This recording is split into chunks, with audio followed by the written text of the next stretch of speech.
നിങ്ങൾക്ക് ഓർമ്മയുണ്ടെന്ന് വിശ്വസിക്കുന്നു. കഴിഞ്ഞ 2 മാസം അല്ലെങ്കിൽ 1 മാസം മുമ്പ് ഞാൻ പറഞ്ഞു, ഇന്ത്യ റഷ്യയിൽ നിന്നും ക്രൂഡിൻ്റെ കോൺട്രാക്റ്റ്, അതായത് ഷിപ്പിംഗ് കോൺട്രാക്റ്റ്, വെസൽസിൻ്റെ കോൺട്രാക്റ്റ് കൊടുക്കാനുള്ള സമയം ചോദിച്ചിട്ടുണ്ട് യൂറോപ്യൻ യൂണിയനോടും അമേരിക്കയോടും. ആ ഒരു സമയത്തിനുള്ളിൽ തന്നെ ഇന്ത്യ റഷ്യയിൽ നിന്നുള്ള ക്രൂഡിൻ്റെ വരവ് കുറയ്ക്കും. അതായത് റഷ്യ ഉക്രൈൻ വാർ തന്നെ. അപ്പോൾ കേരളത്തിലെ ചില യൂട്യൂബും ചില മീഡിയയും ഒക്കെ, അതായത് പ്രശസ്തമായ പ്രിന്റ് മീഡിയ ഉൾപ്പെടെ പറഞ്ഞു റഷ്യയുടെ ക്രൂഡിൻ്റെ വില കുറച്ചു, ഇന്ത്യ ക്രൂഡിൻ്റെ തോത് കൂട്ടി, അത് കൂട്ടി, ഇത് കൂട്ടി, റഷ്യ കുറച്ചു. റഷ്യൻ പ്രസിഡന്റിനും അറിയാം ഈ സംഭവം, ഇന്ത്യ ഇത് ചെയ്യുമെന്ന്. കാരണം പറഞ്ഞിട്ടാണ് ഇതൊക്കെ ചെയ്യുന്നത്.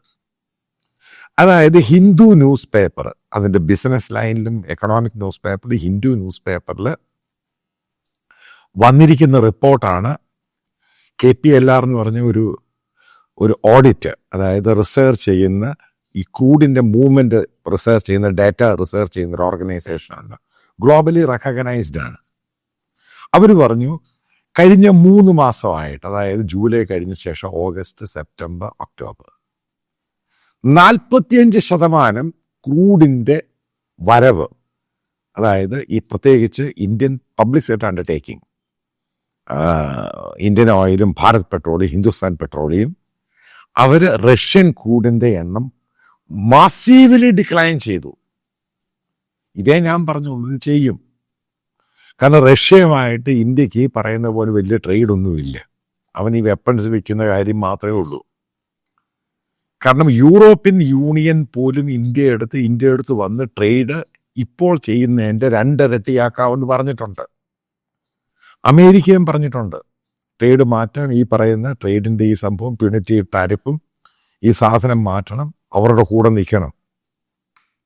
റഷ്യ ഉക്രൈൻ വാർ നിർത്തിയേ മതിയാവത്തുള്ളൂ. ഇന്ത്യ അതിനെ സപ്പോർട്ട് ചെയ്യാൻ പറ്റില്ല. പീറ്റർ നെവരോവ്, അവരുടെ അമേരിക്കൻ പ്രസിഡന്റിൻ്റെ ട്രേഡ് അഡ്വൈസർ, അതേപോലെ തന്നെ ഹോവാർഡ് ലുറ്റിക്, ഇവരൊക്കെ പറഞ്ഞു കഴിഞ്ഞപ്പോഴും നിങ്ങൾ മനസ്സിലാക്കണം, ഇവരൊക്കെ ഇത്ര മോശമായ സ്റ്റേറ്റ്മെൻറ്റ് കൊടുത്തപ്പോഴും ഇന്ത്യയുടെ എക്സ്റ്റേണൽ അഫയേഴ്സ് മിനിസ്റ്റർ ഒന്നും മിണ്ടുന്നില്ല. സൈലൻ്റ് ആയിട്ട് അവിടെ ഇടയ്ക്ക് പറഞ്ഞങ്ങ് പോവോ. ഒഫീഷ്യൽസാണ് സ്റ്റേറ്റ്മെൻറ്റ് കൊടുക്കുന്നത്. നാറ്റോയുടെ ചീഫ് മാർക്ക് റൂറ്റോ, അദ്ദേഹം പറഞ്ഞില്ലേ, അതല്ല ഇത്ര നാളിനുള്ളിൽ ഇന്ത്യ അത് കുറയ്ക്കാമെന്ന് വാഗ്ദാനം ചെയ്തു. പെട്ടെന്ന് ഇന്ത്യ ഗവൺമെൻറ്റിൻ്റെ ഓഫീസർ പറഞ്ഞ് അത് തെറ്റാണ്. ഇപ്പം സത്യങ്ങൾ ഓരോന്നായിട്ട് പുറകിൽ വരുന്നുണ്ടല്ലോ. ഇത് ബാക്ക്ഡോർ ടോക്സ് വേറെ, ജനങ്ങളോട് പറയുന്നത് വേറെ. ഇതാണ് എൻ്റെ കാര്യം. ഇത്രയും ടോക്സ് ഉണ്ടായല്ലോ. ഈ യൂറോപ്യൻ രാജ്യങ്ങളൊക്കെ ഇന്ത്യയുടെ എഗ്രി ചെയ്തിട്ടുണ്ട് കൂടുതൽ ട്രേഡ് നടത്താം. നമ്മൾ റഷ്യയുടെ വെപ്പൺസ് വാങ്ങുന്നു മാത്രമേ ഉള്ളൂ നമ്മൾ. അതും ഇന്ത്യ കുറയ്ക്കാവുന്ന ഈ രാജ്യങ്ങളോടും അമേരിക്കയോടൊക്കെ പറഞ്ഞിട്ടുണ്ട്. കാരണം ഇപ്പം ഇന്ത്യ ഡിഫൻസിൻ്റെ എക്യുപ്മെൻറ്റ്സ് വാങ്ങുവാണെങ്കിൽ ഒരു എക്കോ സിസ്റ്റം ക്രിയേറ്റ് ചെയ്യണം. ഇപ്പം റഷ്യയുടെ മാറ്റിയിട്ട് അമേരിക്കൻ എക്കോ സിസ്റ്റം ആവുകയാണെങ്കിൽ അതിന് വ്യത്യാസമാണ്. ഇപ്പം ഇതിൻ്റെയൊക്കെ ബദലായിട്ട് തന്നെയാണ് റഷ്യ ഈ പാകിസ്ഥാന് ഇഞ്ചൻ കൊടുത്തത്, അല്ല വേറൊന്നും അല്ല. പാകിസ്ഥാൻ റഷ്യൻ പ്രസിഡന്റ് പുടിൻ വരുന്നുണ്ട്, പക്ഷെ അത് വരുന്ന കാര്യം പോലും സംശയമായിപ്പോഴ്. അതിൻ്റെ സംശയത്തിൻ്റെ കാര്യം എന്താ? ഇന്ത്യയുടെ ബൈലാറ്ററൽ ഇതിൻ്റെ പ്രശ്നമല്ല. കാരണം ഒരാഴ്ച കൊണ്ട് റഷ്യ ഉക്രൈൻ വാർ പൂർണ്ണമായിട്ട് മാറും. അതായത് ഈ ആഴ്ച അവസാനം സെലൻസ്കി വാഷിങ്ടൺ DC പോകുന്നുണ്ട്. പുടിൻ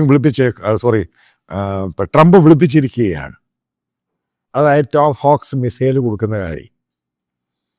ഒന്നാമത് മനസ്സിലാക്കണം, ഗ്ലോബൽ മീഡിയ എല്ലാം റിപ്പോർട്ട് ചെയ്യുന്നുണ്ട്, റഷ്യയുടെ ഏകദേശം 55 മുതൽ 60% റിഫൈനറീസ് മുഴുവനും ഈ ഉക്രൈൻ ഡ്രോൺ അറ്റാക്ക് ചെയ്തു. അവരുടെ ആ തോത് അവർ കുറച്ചു. അത് ഉണ്ടായിട്ട് ഏകദേശം 2-3 ആഴ്ചയുള്ളൂ. പക്ഷേ ഇന്ത്യ കഴിഞ്ഞ 3 മാസം കൊണ്ട് കുറയ്ക്കാൻ തുടങ്ങി. ഈ നവംബർ അവസാനത്തോടു കൂടി ഇത് ഏകദേശം പഴയ രൂപത്തിൽ, അതായത് ഏതാണ്ട് പൂർണ്ണമായിട്ടും 1% രീതിയിലോട്ടങ്ങ് മാറും. ഇതാണ് ഉണ്ടാകാൻ പോകുന്നത്. കാരണം ഇന്ത്യക്ക് വെസ്റ്റേൺ രാജ്യങ്ങളെയും, അതായത് യൂറോപ്യൻ രാജ്യങ്ങളെയും അമേരിക്കയും പണക്കാൻ പറ്റത്തില്ല. ഇപ്പം ഹീറ്റ് സ്റ്റാമർ ഇന്ത്യ വന്ന് അയാളുടെ ഈ ചോദ്യം ചോദിച്ചു ബ്രിട്ടീഷ് പത്രങ്ങൾ. അപ്പോൾ എന്താണ് ഉദയം പറഞ്ഞ ഉത്തരം എന്താ? Wide range of topics B discussed. അപ്പം അതിനകത്ത് ഇതെല്ലാം ഉണ്ട്. കാരണം ഇതെല്ലാം യൂറോപ്യൻ രാജ്യങ്ങൾക്ക് വലിയ ത്രെട്ട് തന്നെയാണ് റഷ്യ ഉക്രൈൻ വാർ. അപ്പം അതിൻ്റെ ഭാഗമായിട്ട് തന്നെയാണ് എക്കണോമിക്കലി സഹായിക്കാൻ പറ്റത്തില്ല. അതിൻ്റെ ഭാഗമായിട്ട് തന്നെയാണ് ഇന്ത്യ ഈ പറയുന്ന അവിടുന്ന് ക്രൂഡ് വാങ്ങുന്ന ഡിക്ലൈൻ ചെയ്ത് അത് 45% ഹ്യൂജ് സംഭവം. അതായത് കോൺട്രാക്റ്റ് കൊടുക്കുന്ന സമയം ഈ വെസൽസിന് അതിപ്പം ഇന്ത്യ ഏകദേശം 32 രാജ്യങ്ങളിൽ നിന്ന് ക്രൂഡ് വാങ്ങുന്നുണ്ട്. ഇപ്പം ഇന്ത്യയെ സംബന്ധിച്ചിടത്തോളം മറ്റു പല രാജ്യങ്ങളിലോട്ട് കൊടുക്കുക എന്നുള്ളത് വലിയ സംഭവമൊന്നുമല്ല. പക്ഷെ അതിനൊരു റൊട്ടേഷൻ സമയമെടുക്കും. കാരണം ഒരു വെസൽസ് കമ്പനി ഞാൻ നോക്കിക്കഴിഞ്ഞ് കഴിഞ്ഞപ്പോൾ അവർക്ക് വേണ്ടി 1 മാസം 1.5 മാസം വെച്ചാൽ ഈ കോൺട്രാക്റ്റ് കൊടുക്കുന്നത് വെസൽസ് ഈ സാധനം കൊണ്ടുവരാൻ വേണ്ടി. അപ്പോൾ ആ ഒരു സമയമാണ് ഇന്ത്യ ചോദിച്ചത്. അല്ലാതെ റഷ്യ അതിൻ്റെ പേരിൽ എത്രയോ വീണ്ടും കുറച്ച് എന്നിട്ട് ഇന്ത്യ സംഭവിച്ചില്ല. കാരണം എന്താ? കാരണം ഇന്ത്യയുടെ ട്രേഡ് ബാധിക്കുന്നുണ്ട്, ശരിക്കും ഇന്ത്യയുടെ എക്സ്പോർട്ട് ബാധിക്കുന്നുണ്ട്. ഇക്കഴിഞ്ഞിടയ്ക്ക് ഞാൻ ഒരു എക്സ്പോർട്ടറൊക്കെ വേറെ അമേരിക്കയിലോട്ട് യൂറോപ്പിലോട്ടൊക്കെ എക്സ്പോർട്ട് ചെയ്യുന്ന ഒരാളെ പരിചയപ്പെട്ടു. എൻ്റെ ഒരു സുഹൃത്ത് പരിചയപ്പെട്ടത്. അപ്പം അവരുടെ എക്സ്പോർട്ട് ഫോറത്തിനോട് പ്രധാനമന്ത്രി മോദിയും അതായത് ഇന്ത്യൻ അഡ്മിനിസ്ട്രേഷനും പറഞ്ഞിരിക്കുന്നത് ഈ നവംബർ അവസാനത്തോടു കൂടി അമേരിക്കൻ ടാരിഫിൻ്റെ പ്രശ്നം മാറും. പിന്നീടൊരു 13-14% ഉണ്ടാകുകയുള്ളൂ ടാരിഫ്. അമേരിക്ക അതിൽ പ്രശ്നമൊന്നുമില്ല, ആ രീതിയിൽ പോകാൻ അവർ തയ്യാറാണ്. ചില കാര്യങ്ങളിൽ ഇന്ത്യ വിട്ടുവീഴ്ച ചെയ്തിട്ടുമുണ്ട്. ഞാൻ പറയാം, അഗ്രികൾച്ചർ പ്രോഡക്റ്റ് അല്ല മറ്റ് പലതിനകത്ത്. അതായത് റഷ്യയുടെ പ്യൂണിറ്റീവ് ടാരിഫ് പോയിട്ട് ഏകദേശം 12-13% മാത്രമേ പിന്നെ അമേരിക്കൻ ടാരിഫ് ഉണ്ടാകത്തുള്ളൂ. കാരണം ഇവരോടൊക്കെ പ്രോമിസ് ചെയ്തിട്ടുണ്ട് ഗവൺമെൻറ്.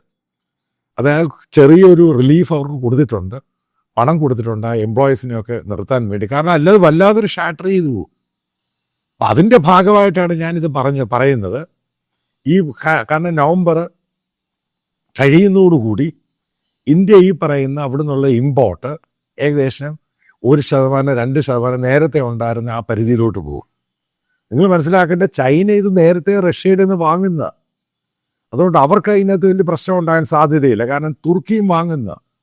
വാറ് തുടങ്ങിയ ശേഷം ഇന്ത്യ ഉണ്ടാക്കിയ ട്രേഡ് എഗ്രിമെൻ്റ് റഷ്യയുമായിട്ട് അത് ഈ പറയുന്ന ഉക്രൈൻ ആണെങ്കിൽ യൂറോപ്യൻ രാജ്യങ്ങളെയൊക്കെ ബാധിച്ചിട്ടുണ്ട്. റഷ്യ പല കാര്യങ്ങളിലും മാറ്റി പറയുകയാണ്. അതാണ് അതിൻ്റെ പ്രധാനപ്പെട്ട കാരണം. അപ്പം ഈ ഗാസയുമായി ബന്ധപ്പെട്ട് അടുത്ത ട്രംപ് നോക്കുന്ന ഈ വാറെങ്ങനെ നിർത്താൻ വേണ്ടി, അതിനാണ് ഈ വെപ്പൺസ് കൊടുക്കുന്നത്.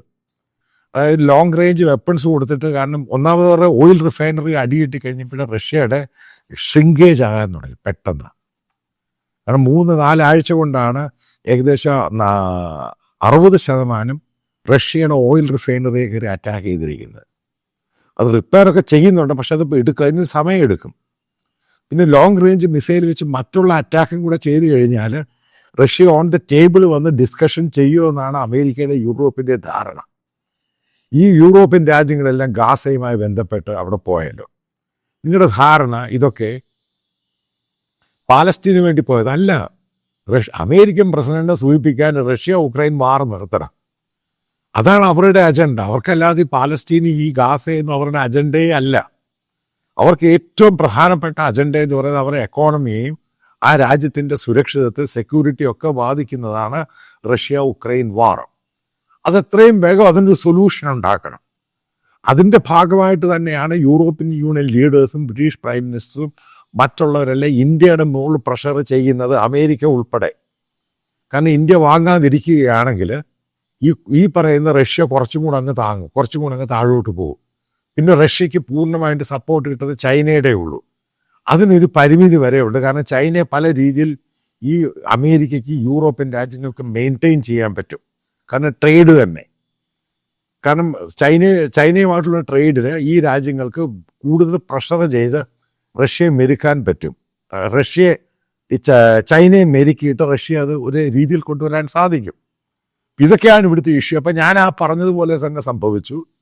റഷ്യ ഇപ്പം എത്ര അതിന് ഫ്രീ ആയിട്ട് കൊടുത്താൽ പോലും വാങ്ങാൻ പറ്റാത്ത രീതിയിലോട്ട് ഇന്ത്യയായി മാറി. കാരണം അതിൻ്റെ ഒരു ടൈമാണ് എടുത്തിരിക്കുന്നത്. അതിന് ശേഷം റഷ്യ ഉക്രൈൻ വാറിനൊരു റിസൾട്ട് ഉണ്ടായ ശേഷം, കാരണം ക്രൂഡിൻ്റെ റേറ്റ് പിന്നെ പഴയ രീതിയിലോട്ടങ്ങ് വരികയാണ്. അതായത് ഇന്ത്യ മാക്സിമം ശ്രമിക്കുകയാണ് റഷ്യ ഉക്രൈൻ വാർ നിർത്തുക. ഇന്ത്യ ഒരു സപ്പോർട്ടീവായിട്ട് ഫെസിലിറ്റേറ്റ് ചെയ്യുന്നില്ല എന്ന് ലോകത്തിന് കരുതണം. അതുകൊണ്ട് തന്നെയാണ് ഇന്ത്യൻ പ്രധാനമന്ത്രി ലോകത്ത് പല രാജ്യങ്ങളിലും പോയിക്കൊണ്ടിരുന്ന സമയമാണ് പല രാജ്യത്തിൻ്റെ അവിടുത്തെ ഹെഡ് ഓഫ് ദി നേഷൻസ് വന്നുകൊണ്ട സമയത്ത് പെട്ടെന്ന് ആ വരവ് പോലും നിലയ്ക്കാൻ കാരണം റഷ്യ ഉക്രൈൻ വാറിൻ്റെ ഇഷ്യൂ ആണ്. ഉറപ്പായിട്ടും അമേരിക്കയായിട്ടുള്ള ഇന്ത്യയുടെ ബന്ധം ഇതെല്ലാം മാറ്റർ ചെയ്യുന്നുണ്ട്. ഇന്ത്യയുടെ ഡിപ്ലോമസി എന്ന് പറയുന്നത് വളരെ കൃത്യമാണ്. ഇപ്പോൾ ഈ അമേരിക്കയും വെസ്റ്റിനെയും അവരുമായിട്ട് പിണങ്ങി മുന്നോട്ട് പോകാൻ പറ്റില്ല. അവരുമായിട്ട് ട്രേഡ് ചെയ്ത് മുന്നോട്ട് പോകണം. അത് മാക്സിമം ട്രേഡ് ചെയ്യണം. റഷ്യ ഈ പറയുന്ന പോലുള്ള സംഭവങ്ങളുമായിട്ട് അവർക്ക് താരതമ്യം ചെയ്ത് പോകാൻ പറ്റത്തില്ല. കാരണം റഷ്യയുടെ ഏകാധിപത്യ രീതിയിലോട്ടൊന്നും ഇന്ത്യക്ക് പോകാൻ പറ്റത്തില്ല. കാരണം ഇന്ത്യയും ഈ പല മറ്റുള്ള രാജ്യങ്ങളുമായിട്ടും ഡിപ്പെൻഡബിളാണ്. ഇതിൻ്റെ പേരിൽ തന്നെയാണ് ഗ്രാജുവലി ഇത് കുറച്ച് ഏകദേശം നവംബറോടുകൂടി റഷ്യയിൽ നിന്നും പൂർണ്ണമായിട്ടും നമ്മൾ ക്രൂഡിൻ്റെ ഇറക്കുമതി നിർത്തുമെന്നാണ് ഈ പത്ര റിപ്പോർട്ടിൽ പറയുന്നത്.